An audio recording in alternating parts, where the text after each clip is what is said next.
God. Shalom to everybody.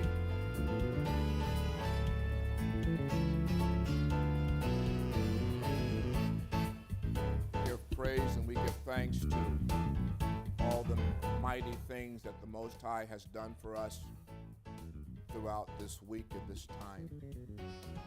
We rejoice in knowing that RL is on our side. Hallelujah. I will wholeheartedly give thanks to Yahweh in the council of the upright and in the assembly. The deeds of Yahweh are great. Most High El, we thank you and we give you praise for your mighty works, for giving us knowledge, wisdom, and understanding, keeping us in a healthy state of mind, spirit, soul, and spirit. We give you thanks because you've opened our eyes that we are able to see, understand the wonders that reside in your great Torah. Let today be a great day filled with your Ruach, your spirit. Let the worship, let the teaching be that which glorifies you. We give you praise and we give you thanks in all things. Amen.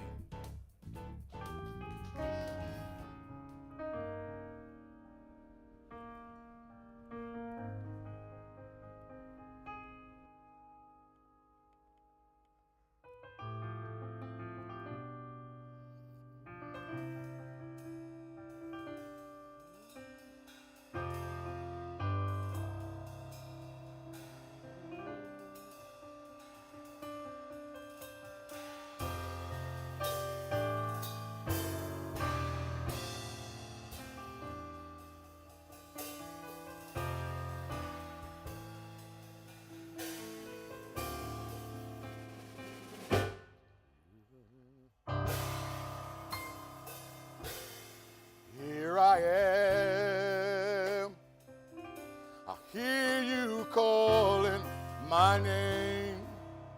Here I am, Yahweh, I hear you calling my name. I will meet you there, no matter when or where. I hear you calling me. So here I am. I will meet you at the throne of mercy.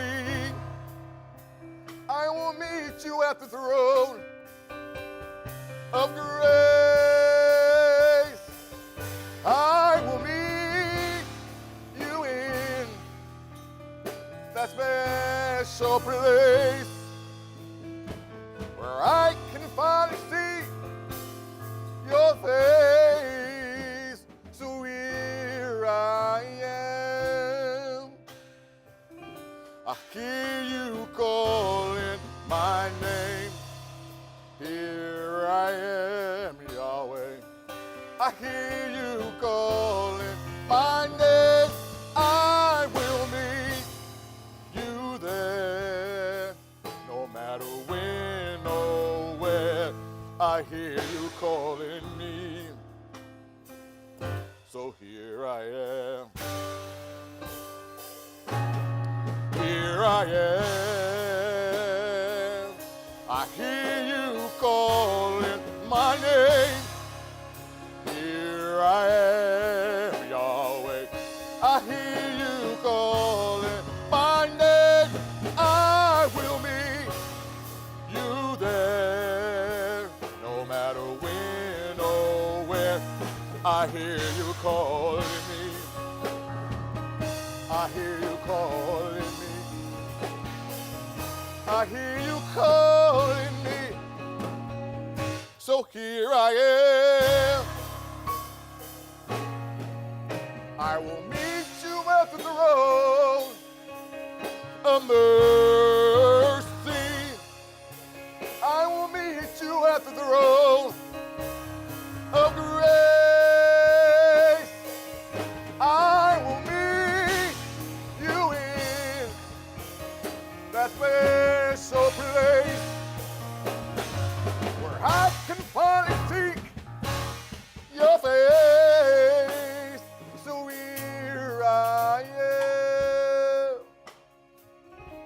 hear you calling my name.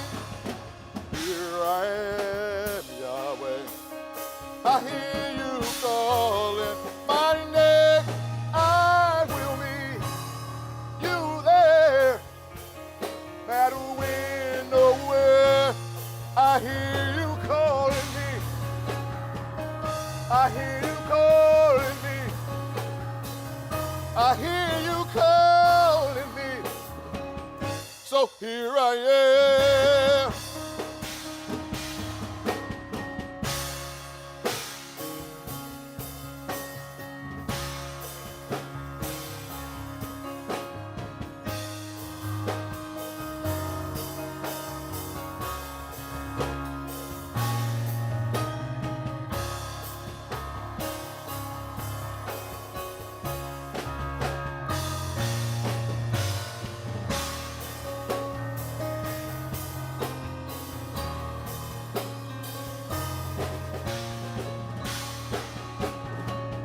Here we go.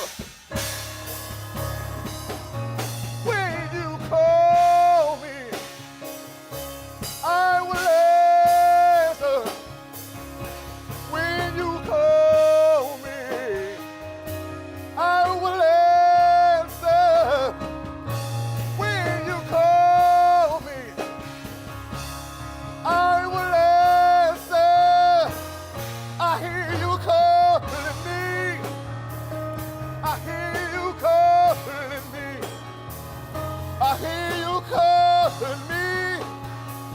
So here I am. When you call me, I will answer. When you call me, I will answer. When you call me, I will answer. I hear you calling me. I hear you calling me. I hear you calling me. So here I am.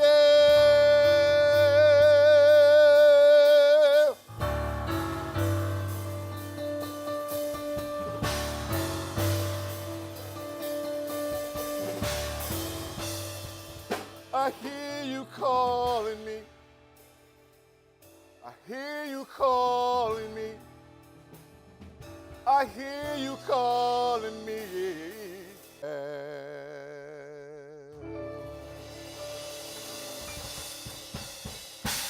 Oh yeah.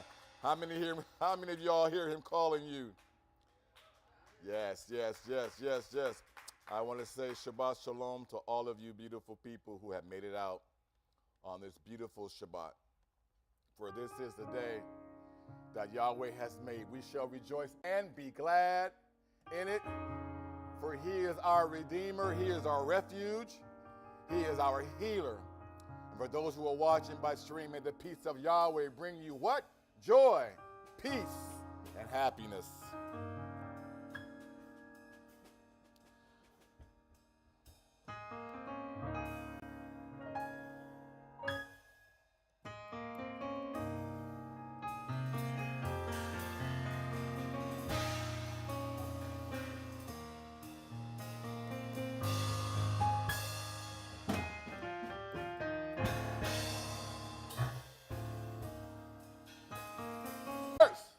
We will seek ye first, Yahweh. You will hear our voices early in the morning and late in the night. We will sing your praises, giving you the glory, offering our lives to you, a holy sacrifice. We will seek ye first, Yahweh. You will hear our voices early in the morning and late in the night.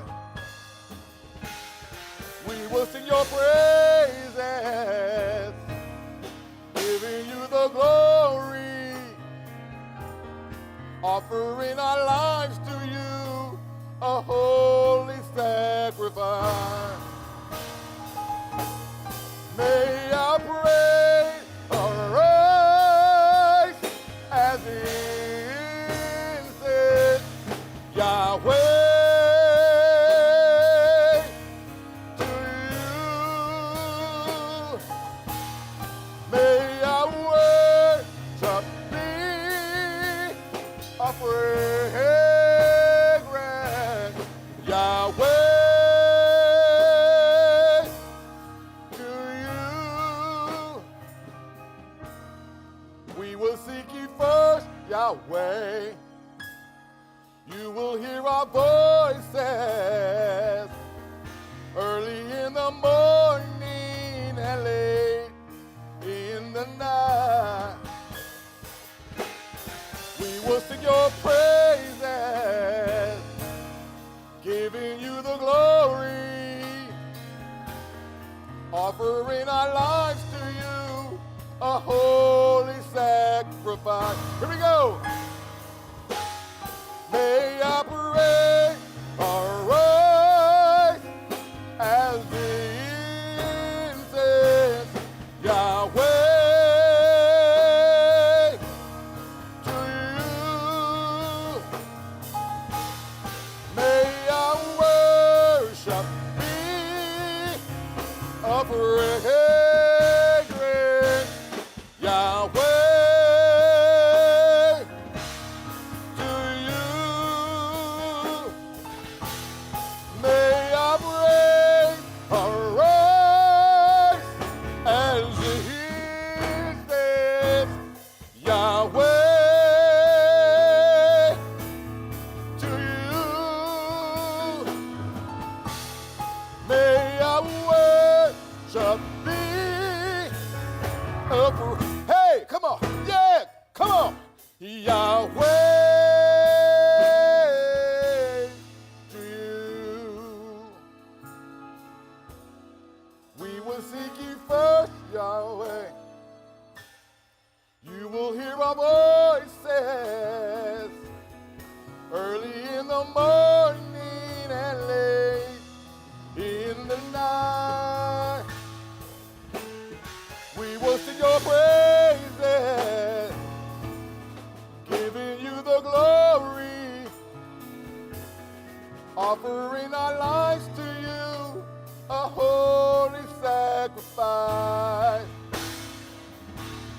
Offering our lives to you, a holy sacrifice. Hey, hey. Offering our lives to you, a holy sacrifice. Offering our lives to you, a holy sacrifice. Offering our lives to you, a holy sacrifice. Yeah, yeah. Offering our lives to you, a holy sacrifice.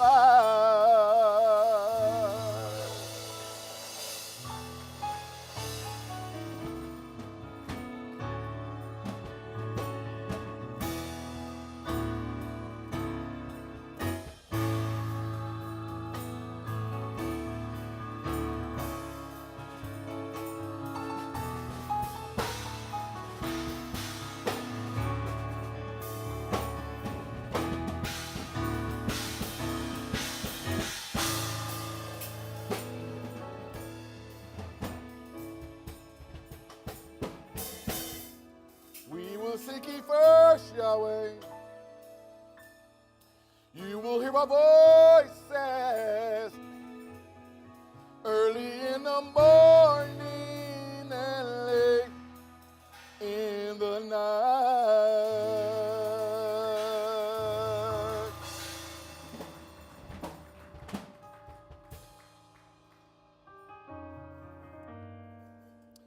I'm glad you're here. I love your smile. It brings me joy to know you're here. For the Father made it possible